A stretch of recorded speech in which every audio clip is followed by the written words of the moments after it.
Le Seigneur soit avec vous. Et avec votre esprit. Évangile de Jésus-Christ selon saint Luc.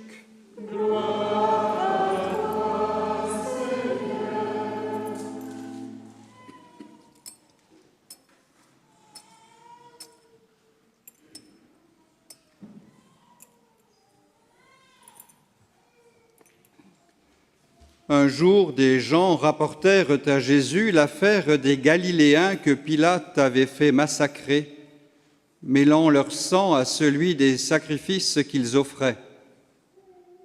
Jésus leur répondit, « Pensez-vous que ces Galiléens étaient de plus grands pécheurs que tous les autres Galiléens pour avoir subi un tel sort? Eh bien, je vous dis, pas du tout, mais si vous ne vous convertissez pas, vous périrez tous de même. » Et ces 18 personnes tuées par la chute de la tour de Siloé, pensez-vous qu'elles étaient plus coupables que tous les autres habitants de Jérusalem?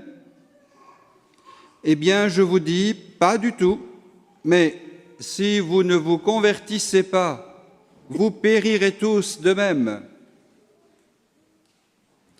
Jésus disait encore cette parabole. Quelqu'un avait un figuier planté dans sa vigne. Il vint chercher du fruit sur ce figuier et n'en trouva pas. Il dit alors à son vigneron, « Voilà 3 ans que je viens chercher du fruit sur ce figuier et je n'en trouve pas. Coupe-le. À quoi bon le laisser épuiser le sol ?»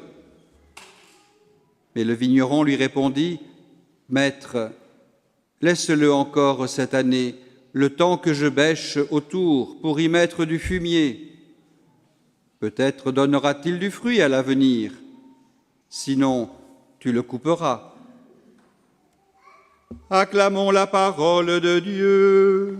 Louange à toi, Seigneur Jésus.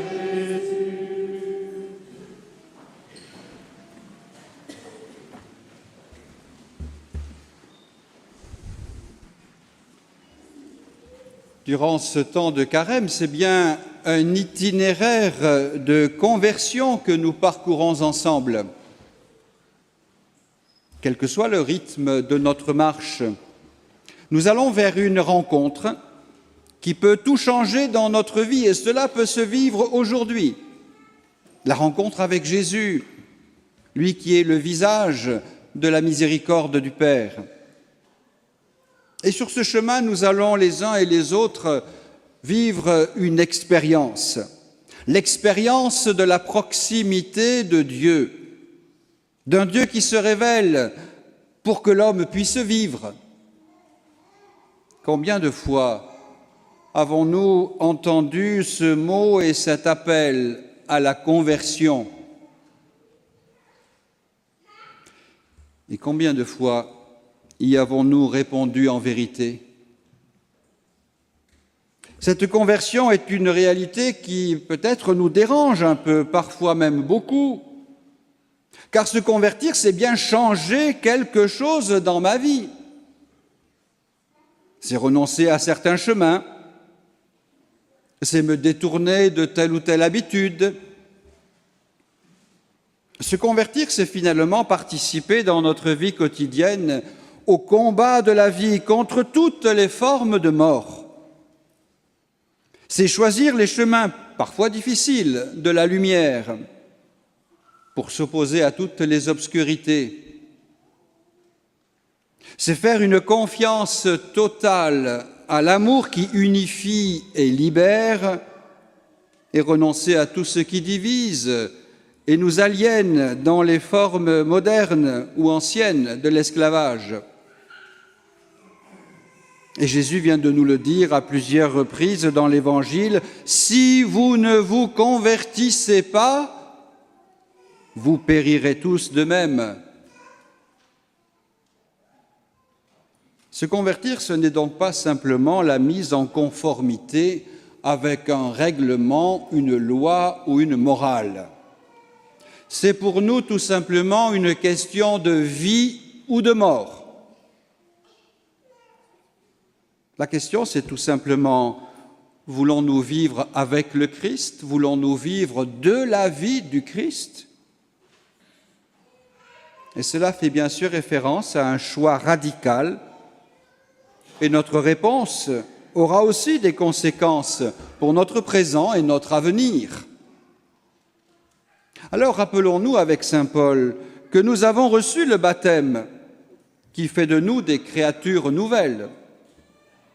L'Esprit qui nous a été donné nous permet de célébrer les merveilles du Seigneur, nous permet d'annoncer l'Évangile en toute liberté de cœur, nous permet de transformer le monde par la puissance de l'amour et de la vérité.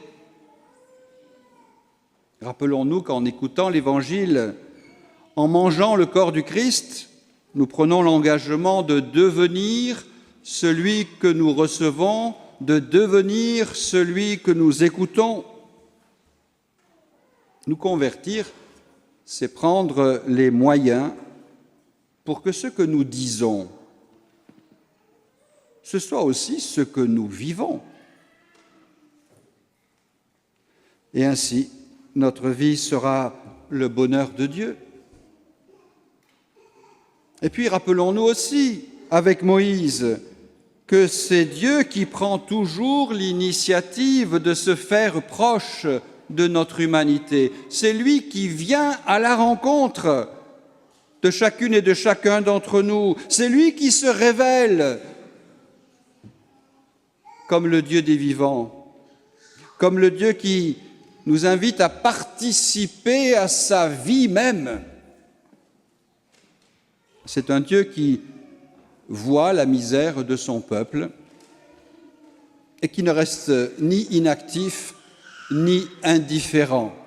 Il intervient et il va intervenir dans notre vie si nous ouvrons les portes de notre cœur. Il intervient pour nous guérir et nous réconcilier. Il intervient pour nous libérer et nous sauver. Il nous donne l'audace de sortir des terres d'esclavage et de soumission. Il parle par la voix de ses prophètes, et nous en sommes pour le monde d'aujourd'hui, et plus encore par la voix de son Fils, en qui il a mis tout son amour.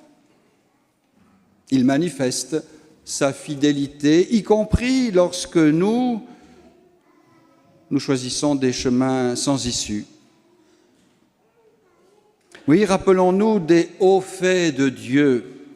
Faisons mémoire de ces merveilles qu'il accomplit, qu'il continue d'accomplir en chacune de nos vies. Nous convertir, c'est reconnaître la toute-puissance en amour de ce Dieu qui est au cœur de notre vie, qui est présent au plus intime de nous-mêmes. Ainsi, nous serons le bonheur de Dieu. Nous convertir, c'est dire oui, oui à l'amour de Dieu. C'est redécouvrir notre vraie grandeur qui est d'aimer comme Dieu aime. N'oublions pas que le signe distinctif des disciples du Christ et des communautés chrétiennes, Jésus nous le dit lui-même, « À ceux-ci, tous reconnaîtront que vous êtes mes disciples si vous avez de l'amour les uns pour les autres. »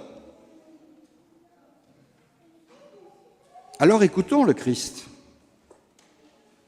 Regardons le Christ. C'est lui qui nous montre et qui nous apprend jour après jour ce que veut dire aimer. Car le commandement nouveau, c'est ce que nous nous sommes engagés à vivre et à en mettre en pratique, aimer comme Jésus nous aime. Il n'est pas venu pour faire des théories ou des discours sur le thème de l'amour. De son incarnation jusqu'à la résurrection, toute sa vie a été une manifestation, une épiphanie de l'amour de Dieu pour l'humanité, à travers ses paroles, à travers ses actes. Il a pris chair de notre chair pour nous dire que notre humanité est capable d'aimer et que l'amour, c'est bien la voie privilégiée pour notre humanisation. Il a offert sa vie sur la croix pour nous dire que l'amour est toujours source de vie nouvelle et que rien ne pourra jamais nous séparer de cet amour de Dieu. Alors, si nous voulons savoir ce que veut dire aimer à l'écoute du Christ, regardons-le. Mais si nous le regardons, c'est parce que nous sommes prêts à imiter celui que nous regardons, à devenir celui que nous contemplons. C'est aussi cela, se convertir. Et c'est ainsi que nous serons le bonheur de Dieu. En ce dimanche, vivons donc notre résurrection en nous ouvrant à l'amour de Dieu qui fait en nous toutes choses nouvelles, qui nous donne la joie de porter du fruit. En étant disponibles pour vivre une authentique conversion, nous plongerons entre les bras de ce Dieu qui est notre Père et qui nous attend déjà. Et nous trouverons en lui la force, la joie de vivre en réconcilié et en réconciliateur. Laissons-nous rejoindre par cette parole de Dieu qui est source de paix et de fécondité.